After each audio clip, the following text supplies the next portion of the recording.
की महिमा हो। इस सुबह के समय पर आपके बीच में परमेश्वर के वचन को बताते हुए मुझे बड़ी खुशी हो रही है।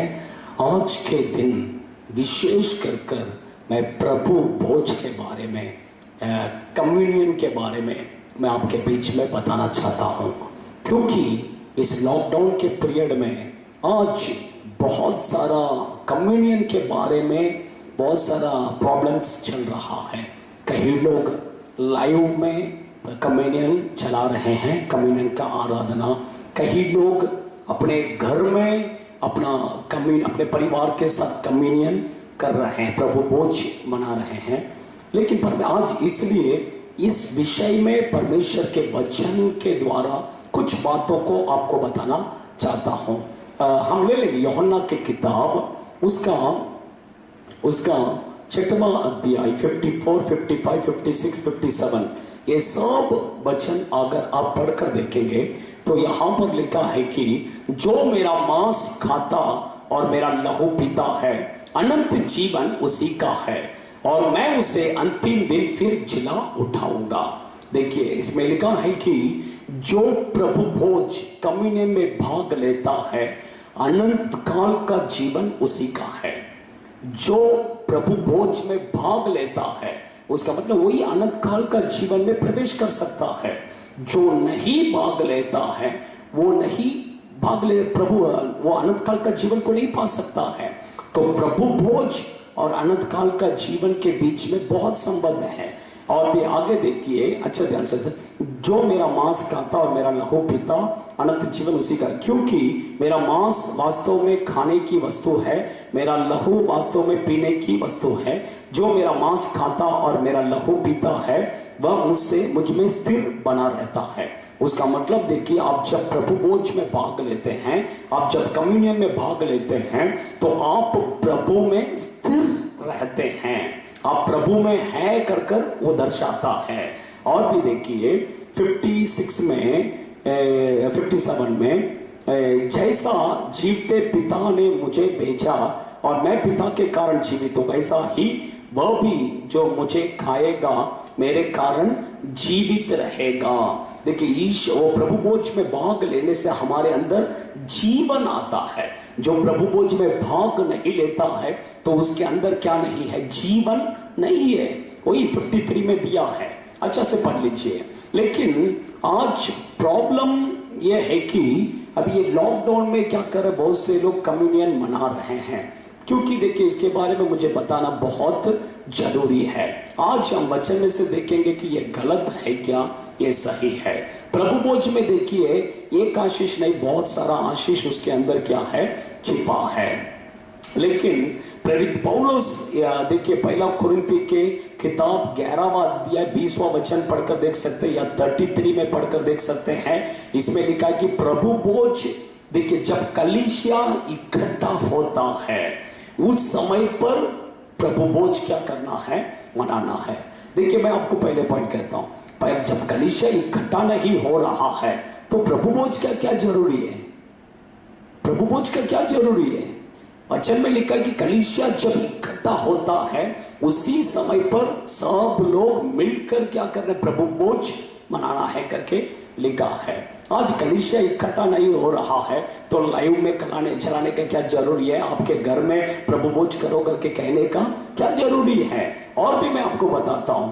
देखिए, अच्छा ध्यान से सुनिए, यहूदा के किताब में आप देखिए, यहूदा के किताब 12वां वचन में इस प्रकार से दिया है कि तमिल बाइबल में और हिंदी बाइबल में बहुत क्लियर दिया है। सॉरी, तमिल बाइबल में और इंग्लिश बाइबल में, लेकिन हिंदी बाइबल में इतना क्लियर नहीं दिया है। मैं आपके लिए इंग्लिश में पढ़ता हूं, ध्यान से सुनिए। These peoples are blemishes at your love feast.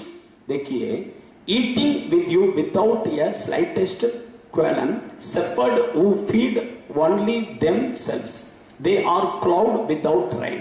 देखिए, अच्छा ध्यान से, इसमें दो चीज दिया है। प्रेम का भोज करके दिया है, प्रेम का भोज। देखिए, प्रभु भोज को ही यहाँ पर लव फीस्ट करके पढ़े तो प्रेम का भोज, ये भी यहाँ पर प्रभु भोज के बारे में ही बता रहे हैं। झूठे पास्टरों के बारे में, झूठे भविष्यद्वक्ताओं के बारे में कहते समय उनके बारे में लिखा है, ये लोग प्रेम के भोज में, बोले तो प्रभु भोज में अशुद्ध रीति से भाग लेते हैं और प्रभु का डर के बिना क्या करते हैं, भाग लेते हैं। दो चीज यहां पे लिखा है, अशुद्ध रीति से, दूसरा प्रभु का डर नहीं है। ये दोनों चीज के साथ ये लोग क्या करते हैं, भाग लेते हैं। आज देखिए परमेश्वर के बच्चे लोग यही आज हो रहा। आप लाइव में आप प्रभु भोज चला रहे हैं या आपके लोग अपने घर में प्रभु भोज मना रहे हैं, लेकिन दोनों चीज में यही हो रहा है। क्योंकि देखिए पहला कुरिन्थियों की किताब 29 से लेकर अगर आप पढ़कर देखेंगे तो वहां पर लिखा है कि अपवित्र रीति से हम प्रभु भोज में अयोग्य रीति से भाग नहीं लेना है। प्रभु भोज में जब अयोग्य रीति से एक व्यक्ति भाग लेता है तो अपने ऊपर दंड लाता है करके बाइबल एकदम साफ रीति से कहता है। क्योंकि प्रभु भोज में भाग लेने से, अयोग्य रीति से भाग लेने से शरीर में बीमारी, उस समय पर लोगों के शरीर में बीमारी आया है और बहुत से लोग उस समय पर मर भी गए हैं। इसलिए वहां पर पौलुस लिखता है अयोग्य रीति से हम क्या नहीं करना है, भाग नहीं लेना है। अपवित्र रीति से भाग नहीं लेना है। सोचिए एक व्यक्ति प्रभु भोज लेने के लिए प्रभु कहते हैं कि वो बहुत पवित्र होना है करके, तो सोचिए प्रभु भोज देने के लिए वो कितना पवित्र होना है, सोचिए। इसलिए प्रभु भोज देने वाले तो बहुत पवित्र होना है और प्रभु भोज लेने वाले भी पवित्र होना है, प्रभु के भय के साथ, भक्ति के साथ। उस जमाने में देखिए महीने में सिर्फ एक बार प्रभु भोज चलाते थे या 2 महीने में एक बार चलाते थे, लेकिन एकदम भय और भक्ति के साथ चलाते थे। सोचिए जो लेने वाले हैं उसमें भी देखिए प्रभु भोज चलाने से पहला 3 दिन उपवास करवाते थे, उसके बाद में जाकर प्रभु भोज देते थे। क्यों पता है क्या? देखिए हर हफ्ता हम दे सकते हैं, ऐसा कुछ नहीं है, देने में कुछ नहीं है, लेकिन क्या होगा पता है क्या? आप लोग, बहुत से लोग बीमार हो जाएंगे, आपसे बहुत से लोग मर जाएंगे। इसके कारण महीने में एक दिन क्या करते थे, प्रभु भोज मनाते थे। वो भी 3 दिन उपवास कर कर, अपने आप को पवित्र कर कर, तैयार कर कर, उसके बाद में भय और भक्ति के साथ, उपवास के साथ परमेश्वर की उपस्थिति में आकर घुटने में खड़े रहकर फिर प्रार्थना के साथ प्रभु भोज में क्या करते थे, भाग लेते थे। लेकिन आज वो डर नहीं है, आज वो पवित्रता ये नहीं है। आज गलत उपदेशक लोग आकर लोगों को भटका रहे हैं, लोगों को गलत मार्ग में ले जा रहे हैं।